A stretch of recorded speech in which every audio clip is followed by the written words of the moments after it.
નીકળી છે તો મારી भी સાંભળી लो। मैं उसी के साथ जाऊंगी जिसके साथ मेरा दिल लगता है। मेरे साथ कोई जबरदस्ती नहीं कर सकती। मैं जा रही हूँ, कभी लौट के नहीं आऊंगी। तू खुश रहे, अने मने खुश रहवा दे। धोखा किया तूने मेरे साथ, जिंदगी भर पछताएगी, कभी खुश नहीं रह पाएगी तू।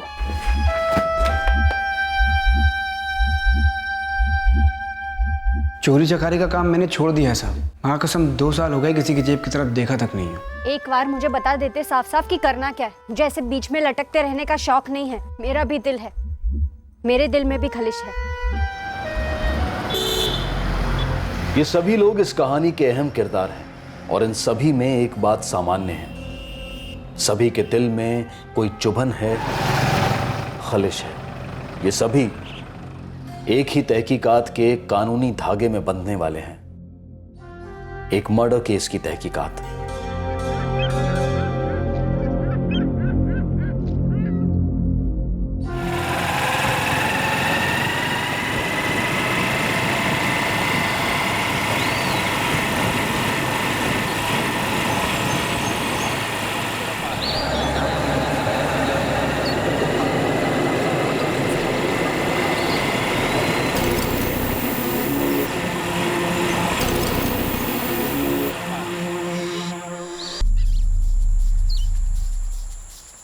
सुबह काम पर जा रहा था, उस वक्त देखा। कहाँ काम करते हो? आरपी सीमेंट्स, सीमेंट प्लांट में हूँ असिस्टेंट सुपरवाइजर छूँ। किसी को यहाँ से जाते हुए देखा? नहीं, कोई नहीं जोया। जैसे ही बॉडी देखी मैंने तुरंत सारे गांव वालों को इन्फॉर्म किया और जब तक आप लोग आए तब तक किसी को छूने नहीं दी बॉडी। अपना नंबर दो, ज़रूरत पड़ी तो बुलाएंगे।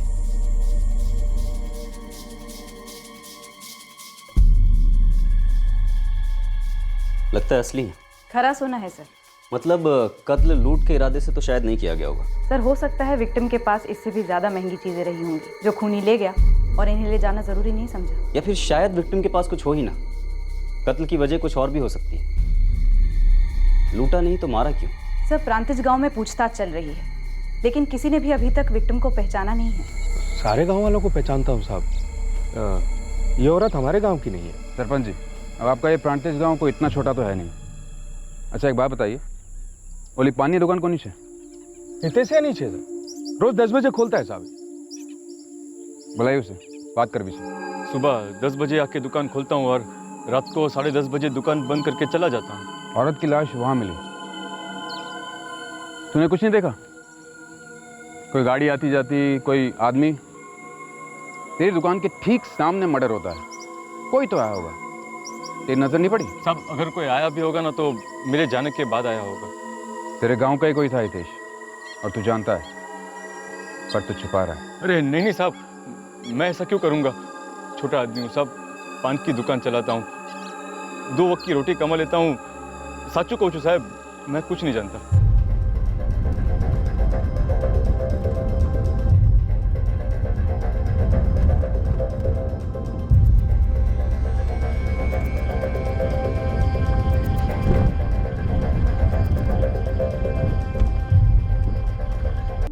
क्या ऐसा हो सकता है कि विक्टिम कहीं और की हो, प्रांतिज की ना हो, शायद अंबाजी साइड की? हो सकता है सर कि किसी ने उसे यहाँ लाया और मार डाला और लाश को फिर यहीं फेंक दिया ताकि हम पूरा प्रांतिज खंगालते रहें और गुमराह हो जाएं। सर जल्दी पता चल जाएगा क्योंकि पूरे प्रांतिज की स्कैनिंग अब भी जारी है।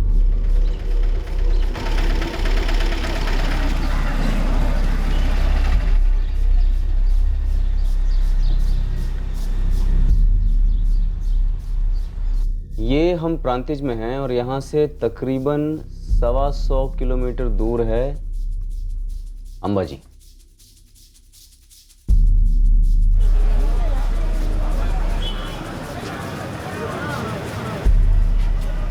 अंबाजी और उसके आसपास के एरिया में खबरी छोड़ो और पता करो कि ये औरत अंबाजी से है या नहीं। जी सर।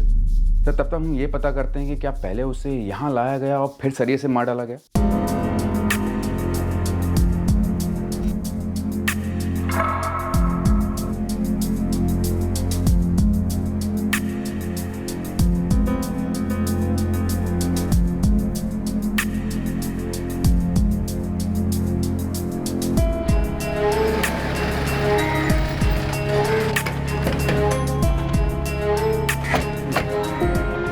हाँ साहब, लाश के बारे में सुना है।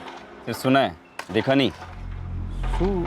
समझो नहीं साहब। छगन राजपूत, तुम्हारे सारे मजदूर इसी साइड पर रहते हैं? हाँ साहब। तो फिर ऐसा कैसे हो सकता है किसी ने कुछ ना देखा हो? बुलाओ सबको। बता अभी जाओ भाई।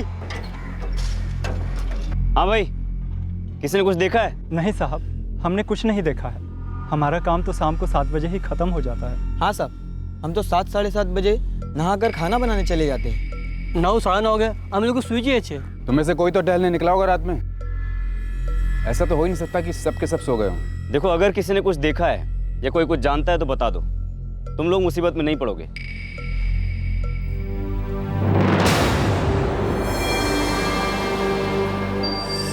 ठीक सर, एक बुरी खबर है सर। वो नाम शिल्पा और जय में मगर गुन्ना कोई नहीं पहचान रहा। हो सकता है उस लड़की का नाम शिल्पा ना हो। सर ऐसा भी तो हो सकता है कि कोई उसे जानबूझ के ना पहचान रहा हो। समझो नहीं तुम्हारी बात। जब तुमने लाश देखी पहली बार, तब क्या उस रास्ते पर तुम अकेले थे? हाँ मैडम, ये मैं बता चुका हूँ आपके बड़े साहब को। फिर से बताओ।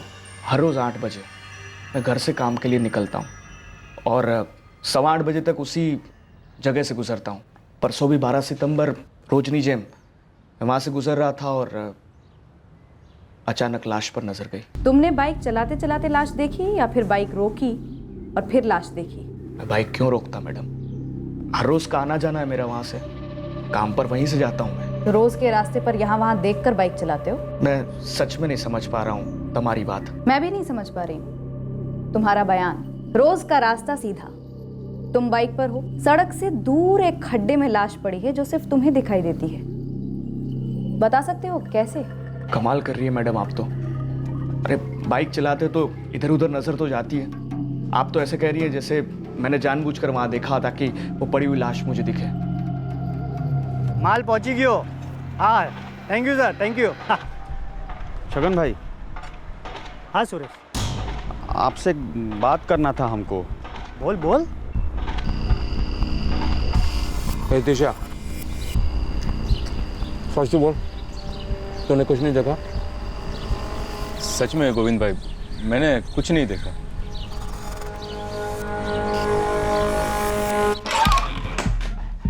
ये अजीत वाघेला की पूरी हिस्ट्री चाहिए मुझे, और पानवाल हितेश की भी। विक्टिम की डिटेल्स प्रेस में दे दो। एक पॉसिबल नाम है, हाइट है, बॉडी है, और खबरी को ओवर टाइम पर लगा दो। 2 से 3 दिन के अंदर अगर आसपास के किसी पुलिस स्टेशन से कोई मिसिंग कंप्लेन नहीं आती तो इसका मतलब साफ है कि कोई कंप्लेन दर्ज ही नहीं की गई। सांघवी और डिसेंट परिवार से लगती है, हमें केस क्रैक करना है इससे पहले कि देर हो जाए।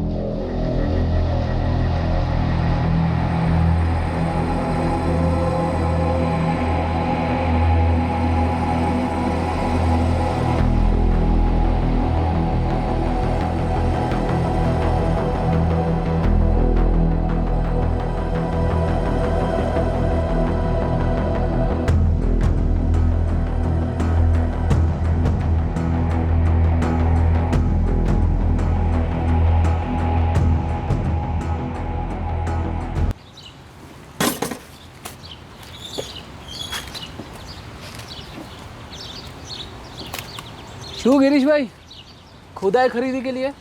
अरे भाभी जी क्या है? वो माइके की है दिनेश भाई। अच्छा अच्छा। कितना 110 ना?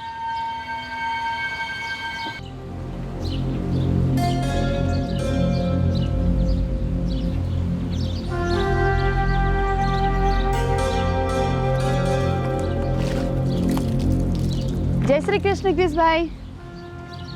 जय श्री कृष्ण रूपा बहन। भाभी क्या थे? वो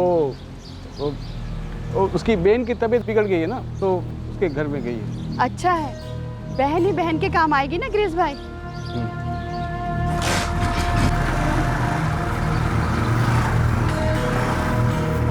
હવે વાત નીકળી છે તો મારી भी સાંભળી लो। मैं उसी के साथ जाऊंगी जिसके साथ मेरा दिल लगता है। मेरे साथ कोई जबरदस्ती नहीं कर सकता। 10 दिन हो गए हैं सर।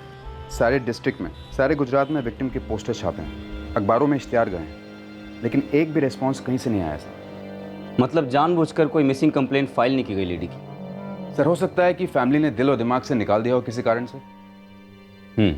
ये अजीत वाघेला की रिपोर्ट है? सर उसका बैकग्राउंड लगभग क्लियर ही है। लगभग मतलब सर क्लियर ही है, उसका इस औरत से कोई कनेक्शन बन ही नहीं रहा। किसी ना किसी के साथ कोई ना कोई कनेक्शन तो होगा इस औरत का, जो टूट गया है और बहुत बुरी तरह टूटा है। सब पोस्टमार्टम की रिपोर्ट कहती है कि वो माँ बन चुकी थी शादीशुदा रही होगी। फैमिली आइडेंटिफिकेशन के लिए आगे नहीं आ रही है सर। इसका मतलब कोई शर्म, कोई इज्जत विज्जत की बात होगी। मतलब कोई अफेयर? बिल्कुल हो सकता है, पति या प्रेमी का माथा फिर गया हो। बहुत सारी संभावनाएं हो सकती हैं सर। ये जो विक्टिम के हाथ पर शिल्पा नाम का गुदना था, तुम ही कह रही थी ना कि वो उसकी माँ, बहन, बेटी किसी का नाम हो सकता है या कुछ और। अगर ये नाम नहीं है तो कुछ और क्या है? सर, तलोद का खबरी। શું ખબર જિગ્નેશ? સાહેબ અહીં તલોદ में एक मामलो છે। कैसे मामला? एक गिरीश दामोर है। भाभी जी क्या है? मायके गई है दिनेश भाई। एक अरसे से इस गिरीश की पत्नी दिखी नहीं किसी। भाभी क्या है? उसकी बहन की तबीयत बिगड़ गई है ना, तो उसके घर में गई है। लोग पूछते हैं तो सबको अलग अलग जवाब देता है, लेकिन हकीकत तो ये है कि इसकी पत्नी काफी अरसे से गायब है। एड्रेस बोल जिग्नेश।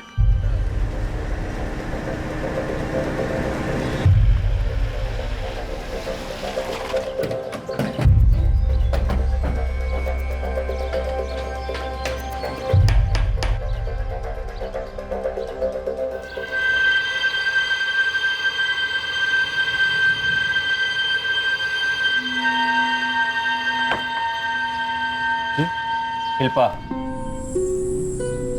शिल्पा? हमारी पत्नी गिरीश दामोर कहाँ है?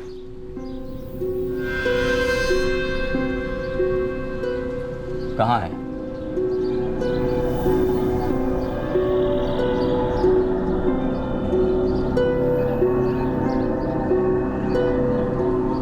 वो चली गई सर। कहाँ चली गई? मने नहीं खबर सर। गिरीश, तुमने कई लोगों से कहा है कि तुम्हारी पत्नी मायके गई है, मुड़ासा, लेकिन वो तो वहाँ है नहीं है सर। दरअसल तुम उसे लेकर प्रांतिज गए, वहाँ ले जाकर लोहे के सरिये से उसका मर्डर किया और फिर बड़ी चालाकी से लाश की शिनाख्त करने के लिए जानबूझकर आगे आए ही नहीं। शू बात कर साहब, ये सच नहीं है साहब। तो फिर सच बता दो, कहाँ है तुम्हारी पत्नी? भाग गई है साहब, मेरे एक दोस्त के साथ। कौन है ये दोस्त? बेटा, तुम्हारी मम्मी का नाम शिल्पा है? शिल्पा विल्पा का तो नहीं मालूम मैडम, मेरी पत्नी का नाम लता है। एक दिन मैं दफ्तर से घर आया, देखा मेरी बेटी स्कूल का लेसन कर रही थी।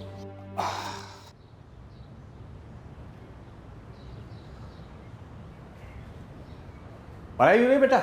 हाँ पापा। सरस। लता, कुणा कुणा देसी रिंगना मिले बाजार में, सरस ओढ़ो रोटलो कड़ी खिचड़ी बना देना रात को। पूजा, बेटा मम्मी कहाँ है तारी? बाहर गई छे, बोल के गई थी कि लौटते समय देर होगी। देर होगी, पर गई कहाँ? मने नहीं खबर पापा।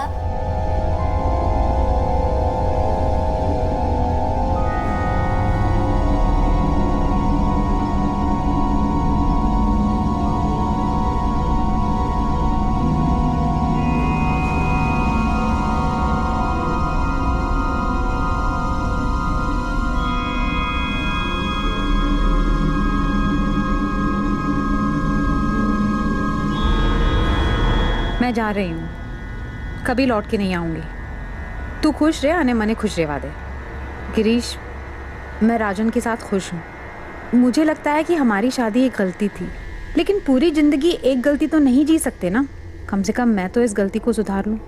पूजा का ख्याल रखना, मैं उसे साथ नहीं लेकर जा रही हूँ। उम्मीद करती हूँ कि हम फिर कभी नहीं मिलेंगे। राजन शर्मा नाम था उसके आशिक का। काफी टाइम से चल रहा था दोनों का चक्कर। मैंने पकड़ा भी, वार्निंग भी दी, तोड़ दिया उसने रिश्ता। नहीं, राजन शर्मा के साथ नहीं, हमारे साथ तोड़ दिया रिश्ता। बेशरम भाग गई उसके साथ हमें छोड़कर। कहाँ भाग गई? तुमने ढूंढने की कोशिश नहीं की उसको? 2 दिन तक तो फोन ही नहीं उठाया उसने। फिर सामने से फोन करके बोली वापस आने का कोई इरादा नहीं है। तब से सबसे झूठ बोले जा रहा हूँ साहब। किस मुंह से सच बोलूँ साहब? अब देखो मेरी बेटी को, जब से उसकी मम्मी गई है ना, ऐसी चुप सी बैठी हमारी डिग्री। ऊपर से ये घर, काम, बेटी कैसे संभाल रहा हूँ साहब, मैं ही जानता हूँ साहब। तो तुम्हारे हिसाब से तुम्हारी पत्नी का नाम लता है? हाँ लता है। हाथ पर गोदना था उसके, शिल्पा लिखा था साहब। जब तक मेरे साथ थी तब तक तो कुछ नहीं था। अब भागने के बाद वो जो भी आप बोल रहे हो वो अगर किया होगा तो मैं क्या जानूँ साहब। फोटो दिखाओ उसका।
फ़ोन रखती थी लता? हाँ। नंबर बोल उसका। 444-57-898। और ये जो राजन शर्मा ये कहाँ रहता है? अहमदाबाद। उसका फ़ोन नंबर और एड्रेस।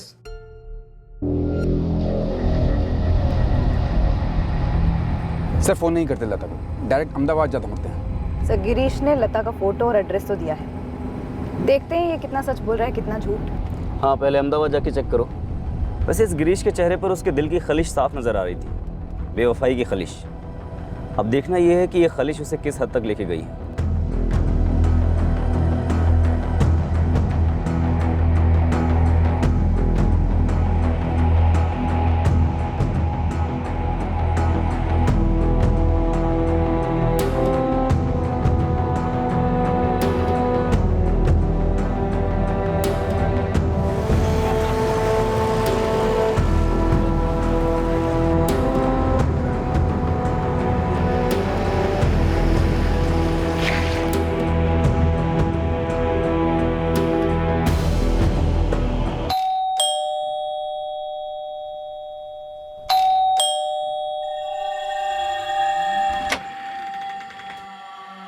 लता गिरीश दामोर।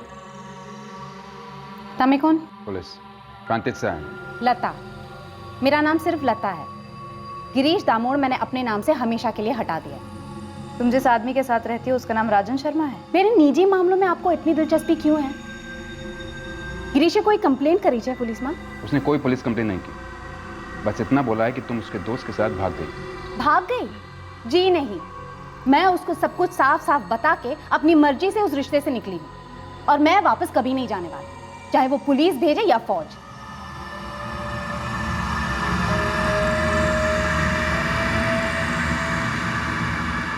क्या कहानी है?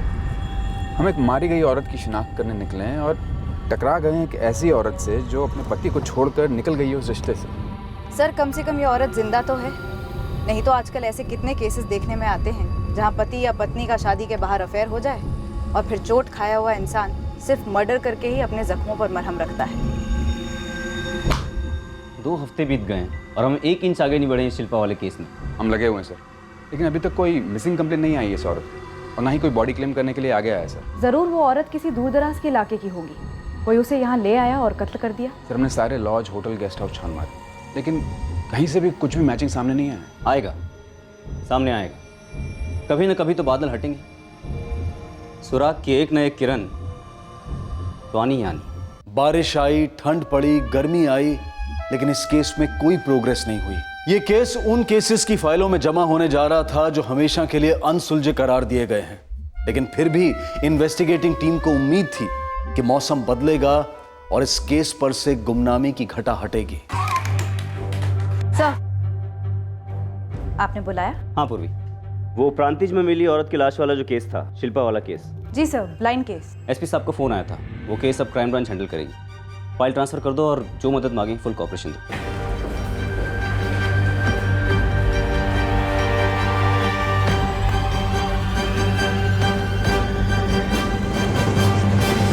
सर, ये प्रांतिज वाले केस की फाइल, एक औरत की लाश मिली थी सर।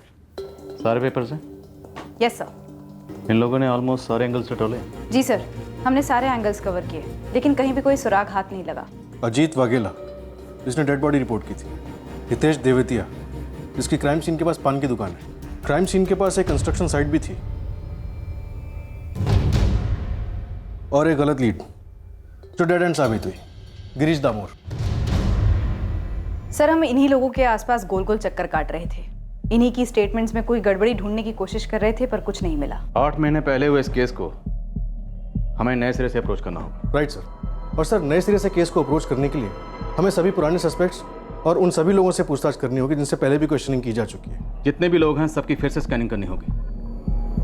कांस्टेबल पूर्वी, जब तक ये केस सॉल्व नहीं हो जाता आप हमारी टीम में रहेंगे। जी सर। इस केस की री इन्वेस्टिगेशन शुरू हुई अजीत वाघेला की क्वेश्चनिंग से, जिसने लाश को सबसे पहले देखा था और रिपोर्ट किया था। सब कुछ 2-2, 3-3 बार बता चुका हूँ मैडम को, साहब लोगों को। तमें पण पूछ रहा जो साहब, क्या मनहूस दिन था मेरे लिए। ऐसा लग रहा है साहब कि चुपचाप आंखें बंद कर बाइक चलाता तो अच्छा होता। आंखें बंद करके बाइक नहीं चलाते वगैरह, एक्सीडेंट हो जाता है। इस केस को हम नए सिरे से इन्वेस्टिगेट कर रहे हैं, कोऑपरेट करो। किसी का मर्डर हुआ, सीरियस मैटर है ये। साहब अगर मैंने कुछ भी देखा होता, कुछ भी सुना होता, तो मैं पहले वाले साहब लोगों को बता देता ना। जो हुआ उसे रहने दो। तुम पहले इतना बताओ कि कांड होने के बाद इन 8 महीनों में तुमने कुछ भी ऐसा देखा जो तुम्हें खटका हो या अटपटा लगाओ? वो सामने जहाँ से लाश मिली, कोई लौटा था वहाँ? बिल्कुल नहीं साहब, पहले भी सिर्फ वो दूसरे साहब लोग आए थे, अब आप लोग आए हो। मैं आपसे भी कहता हूँ कि उस रात ऐसा ना मैंने कुछ देखा ना कुछ सुना।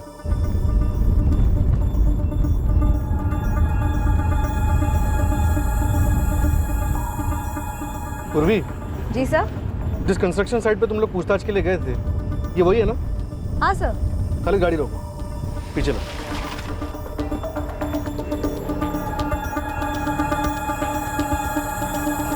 साहब मुझे अच्छी तरह याद है, दूसरे साहब लोग आए थे, उन्होंने सबसे बात की, लेकिन किसी ने कुछ नहीं देखा था। इन 8 महीनों में तुम्हारे अलावा किसी और को याद आया? उस रात किसी ने किसी कार को या बाइक को आते जाते देखा हो, या पैदल किसी को देखा हो? साहब बातें तो सभी लोग कर रहे थे, लोग डरे हुए थे और बुरा भी लग रहा था। लेकिन साहब एक मजदूर था। कौन मजदूर? सुरेश महतो, बिहार साइड से था। बोल बोल। छगन भाई, हमको नौकरी छोड़ना है अब। कांडो થઈ ગયો છે हैं? क्यों? छगन भाई, वो हम अब अपना गांव वापस लौट जाना चाहते हैं हम। जब तू आया था तब मुझे कहा था कि 1 साल तक रहूंगा। अब 6 महीना तो रुक जा भाई, मेरी प्रॉब्लम को समझ। अब बीच काम में मैं नए कारीगर को कहाँ तैयार करूंगा? नहीं नहीं छगन भाई, हाँ हम नहीं रुक सकते हैं, बस जाना है हमको। क्या हो गया भाई, अचानक क्या हो गया तुझे? बोलना। हम गांव जाना चाहते हैं। एक मिनट, कहीं ऐसा तो नहीं कि तुझे उस औरत के मर्डर के बारे में कुछ पता चला है? कुछ जानता है? छगन भाई, हम किसी औरत के मर्डर के बारे में कुछ नहीं जानते हैं। मैंने उसे रोकने की बहुत कोशिश की, बहुत कोशिश करी साहब, पर वो रुका ही नहीं।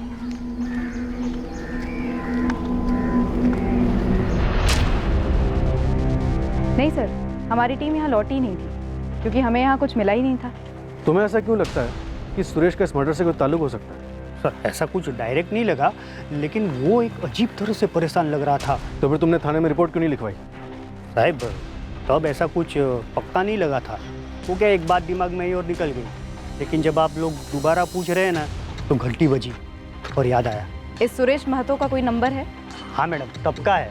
वो क्या है कि मजदूर लोग बारंबार नंबर चेंज करते रहते हैं। जो भी नंबर है वही दे दो। 44412893। ये बिहार में कौन से गांव से था?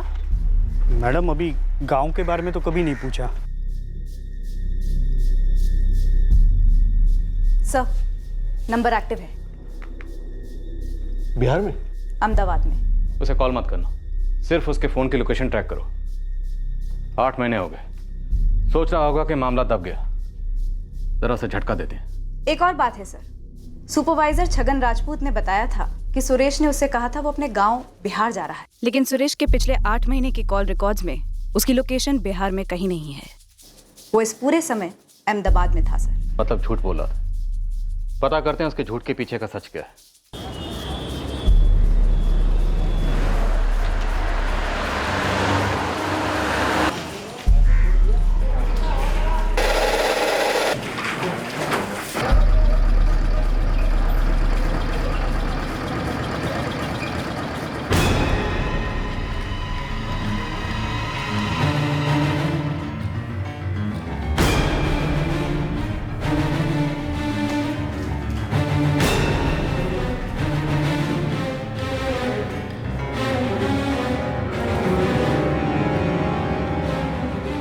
सुरेश महतो? जी मालिक। क्यों मारा उस औरत को?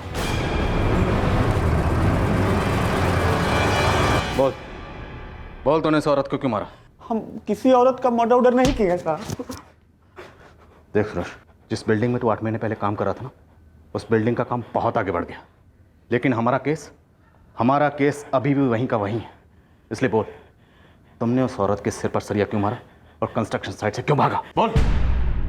साहब हम माई कसम खा के कह रहे हैं, हमको कुछ समझ में नहीं आ रहा आप क्या बतिया रहे हैं साहब। तुमने अपने सुपरवाइजर छगन भाई से कहा था कि तू अपने गांव बिहार जा रहा है। झूठ बोला, जबकि तू बिहार में नहीं अहमदाबाद में था। क्यों?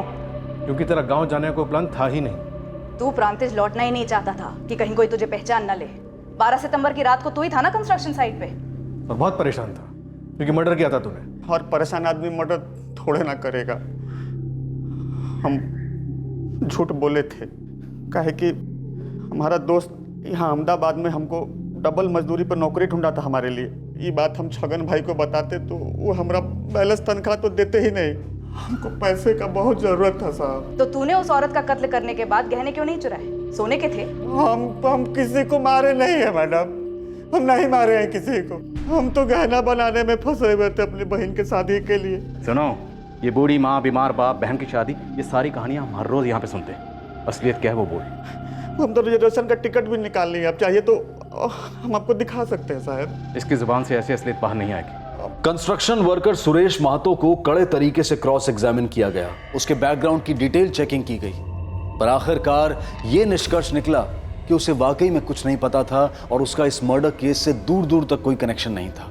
फिर से खबरियों को एक्टिवेट किया गया, लेकिन इस अंधी गली से निकलने के लिए अब किसी नए रोशनदान की जरूरत थी। सर एक आइडिया है, थोड़ा अलग है पर ट्राई कर सकते हैं। अब इस केस पर नए आइडियाज ही काम करेंगे। बोलो क्या सोच रही है? वो गुदना बनाने वाले कलाकार। करिए। सर उस औरत के एक हाथ पर शिल्पा नाम का गुदना था, दोनों परमानेंट थे। ये एक स्पेशलाइज्ड काम है जो कुछ खास जगहों पर होता है। अगर हम उन सभी खास जगहों को टैप करें तो हाँ ये सही रहेगा सर। ठीक है, तुम लग जाओ इस काम पे। और एक बात, पिछली इन्वेस्टिगेशन में कत्ल के दौरान चोरी का एंगल रूल आउट किया गया था। हाँ सर। हो सकता है विक्टिम के पास बहुत ज़्यादा हार्ड कैश था, या फिर कोई ऐसी चीज़ जिसे लेने के बाद चोरों ने गहने ज्यों के त्यों छोड़ दिया, ताकि चोरी के एंगल कभी सामने ना आए और हम गुमराह होते हैं। सर इलाके के सारे चोरी के हिस्ट्री शीटर्स को छुड़वाता हूँ, शायद उनसे कोई लीड मिले। अगर गुदना कलाकारों और हिस्ट्री शीटर से पूछताछ के बाद भी इस केस में कोई प्रोग्रेस नहीं हुई तो हम इस केस को आउट ऑफ स्टेट लेके जाएंगे। हो सकता है इस केस का ताल्लुक किसी और स्टेट से हो। फिर गुदना गुजराती में क्यों था?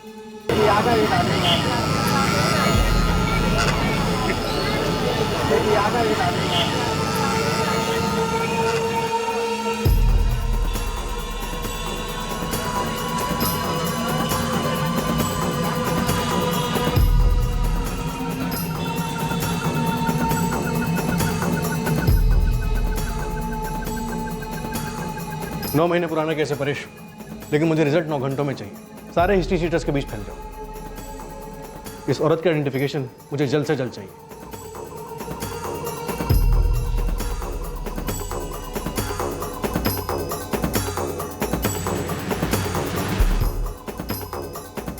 ओ भाई, ये कोई मॉडर्न आर्ट नहीं है जो इतनी स्टडी कर रहे हो। सीधे साधे अक्षर हैं। ये मैंने नहीं बनाया साहब। इतना कीमती गले का हार, क्या मैं पागल हूँ जो छोड़ दूंगा? इससे पहले हम लोग पागल हो जाएं तुम लोग बता दो, नहीं तो तुम में से किसी को भी काम का नहीं छोड़ेंगे। नहीं साहब, मैं अहमदाबाद में काम करता हूँ, मगर इतना माल मिलेगा तो कभी नहीं छोड़ूंगा। वही तो साहब, उसके पास कितना भी माल हो, हम इतने गहने छोड़ ही नहीं सकते। साहब, छोटा मुंह और बड़ी बात, ये मुझे ना लव स्टोरी का एंगल लगता है। लव स्टोरी का। खूबसूरत औरत है, जवान औरत है, मर्डर हो गया उसका, एक गहना भी चोरी नहीं हुआ साहब। कोई आशिक होगा उसका, प्यार में फैल हो गया होगा, मार दिया होगा उसने। अबे चोरी चकारी करते करते किताबें कब से लिखने लग गए तुम लोग? ये भाषणबाजी बंद करो और इस औरत और इसके कातिल का नाम बताओ, या कम से कम किसी एक का।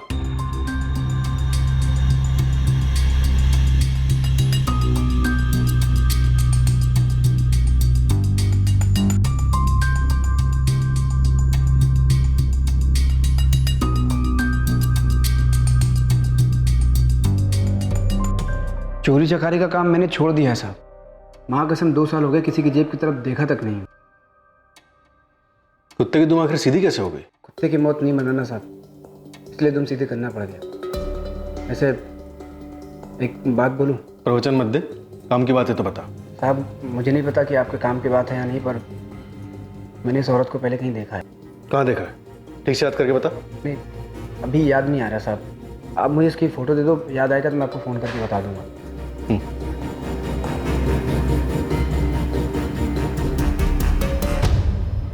चलते सर। 3 महीने से हम इस केस को लेकर घूम रहे हैं और 8 महीने से ये केस पुलिस को घुमा रहा है। टोटल 11 महीने और अभी तक कोई ब्रेक थ्रू नहीं। सर 350 से ज़्यादा गुदना कलाकारों से मिल चुकी हूँ मैं। सर कम से कम 100 हिस्ट्री शीटर से क्वेश्चनिंग की है। हमारे सारे खबरी काम पर लगे हुए हैं। महाराष्ट्र, गुजरात, MP, गोवा, दमन सभी जगह मैंने फोटोज और डिटेल्स भी भेजी हैं। और नेट रिजल्ट 0। लेकिन ये कैसे हो सकता है कि एक औरत का कत्ल होता है और उस औरत को कोई नहीं जानता, उसे कोई नहीं पहचानता? सर 125 करोड़ की आबादी का देश है, वो कहीं से भी हो सकती है। कोई उसे यहाँ प्रांतिज लेकर आया, मारा और भाग गया। लेकिन प्रांतिज आए कैसे? आसमान से तो प्रकट नहीं हुए होंगे ना? सर आसपास 3 रेलवे स्टेशन हैं। मैंने तीनों की CCTV फुटेज खंगाली है। इनफैक्ट मर्डर के 1 महीने पहले की भी देखी है, पर कहीं से कोई सुराग हासिल नहीं हुआ। सर ऐसा भी तो हो सकता है कि वो लोग शायद बस से आए हों। वो जैसे भी आए होंगे, लेकिन कातिल और विक्टिम हमें ऐसी जगह जरूर छोड़ गए हैं जहां हम कभी होना नहीं चाहते। एक परफेक्ट क्राइम के गहरे साए में। 1 महीने में विक्टिम की बरसी है और 1 महीने में इस केस के अनसुलझे रहने की फर्स्ट एनिवर्सरी। इससे बड़ी एनिवर्सरी गिफ्ट क्या होगी कि हम इस केस को क्रैक करें और जिसने भी घिनौनी हरकत की है उसे उसके किए की सजा दिलाएं।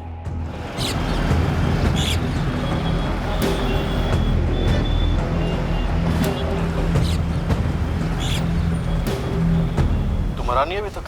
साहब अभी ऐसा खबर लाए हैं उन्हें कि मुर्दा भी उठ के खड़ा हो जाएगा। बोलता रहे। वो प्रांतिज वाला केस था ने, औरत के मर्डर का। जल्दी बक। उस औरत का नाम वाकई में शिल्पा है, जो उसके हाथ में गुदा गया है। तू पूरा बोलेगा, फोन के अंदर घुस के पीटू तुझे? अरे क्या साहब, अब आपकी दिल्ली दूर नहीं है, यही हिम्मतनगर में है, वहीं की है औरत। हिम्मतनगर की? बिल्कुल। कौन है ये? इसकी फैमिली कहाँ है? फैमिली में 2 लोग हैं, एक पति है विशाल मकवाना, एक बेटी है श्वेता मकवाना। सर इस विशाल मकवाना के कई खेत हैं, हिम्मतनगर के जस्ट बाहर। गजब है, हम पूरी दुनिया में ढूंढ रहे थे और केस सिर्फ 20 मिनट दूर का था।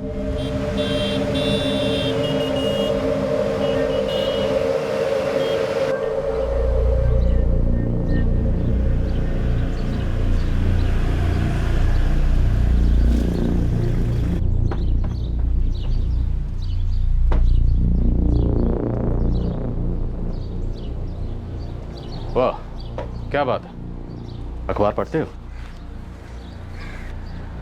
आपसे मतलब? कौन है आप?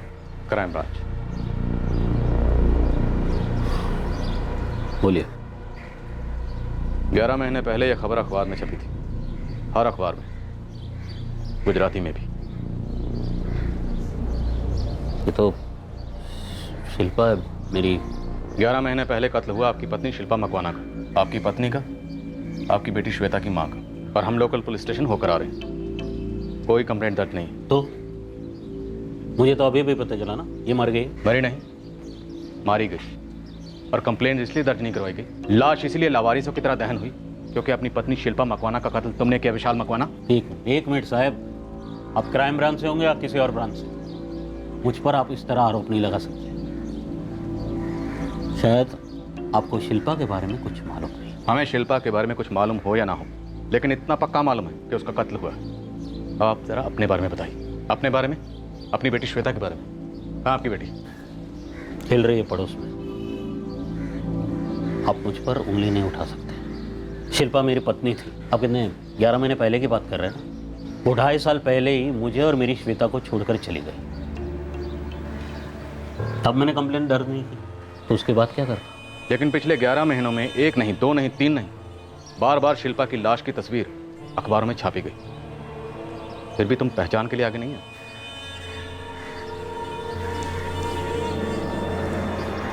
आए होंगे कई बार इश्तिहार शिल्पा की मौत को लेकर, पर चूक गए मेरी नजरों से, क्योंकि मेरी नजर में इस वक्त सिर्फ मेरी श्वेता है। समझ में नहीं आ रहा कि कैसे बताऊंगा उसे कि जो माँ उससे 2.5 साल पहले दूर हो गई थी, तो इस दुनिया से ही दूर हो गई।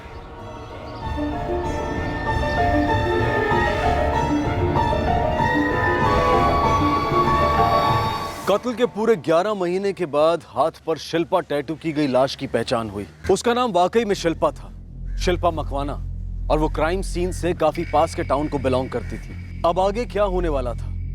2 जाहिर सवाल थे। पहला, शिल्पा अपने पति और बेटी को छोड़कर क्यों गई थी? और दूसरा, शिल्पा का कत्ल क्यों हुआ था और किसने किया था? अनजान पहलुओं का पहाड़ था पुलिस के सामने। एक लंबा कठिन चढ़ाव था जिसमें कई कड़ियां गायब थीं जो पुलिस को शिल्पा मकवाना और उसकी मौत के कारण तक पहुंचा सकती थी। एपिसोड की शुरुआत में हमने कई किरदार इंट्रोड्यूस किए थे और वो सभी अपनी अपनी भूमिका निभा गए, सिवाय एक के। इस केस के कारवां में अभी इस लड़की की कहानी का जुड़ना बाकी था जिससे शिल्पा मकवाना मर्डर केस का राज खुलता। लेकिन कौन थी ये लड़की और कैसे आएगी ये लड़की पुलिस के हाथ? संयोग से या सुराग से? और इस लड़की तक पहुंचने से पहले और कितने किरदार दाखिल होने वाले थे इस गाथा में? ये जर्नी, ये सफर हम पूरा करेंगे कल रात सीआईडी के एपिसोड के बाद, इस केस के दूसरे और आखिरी भाग में।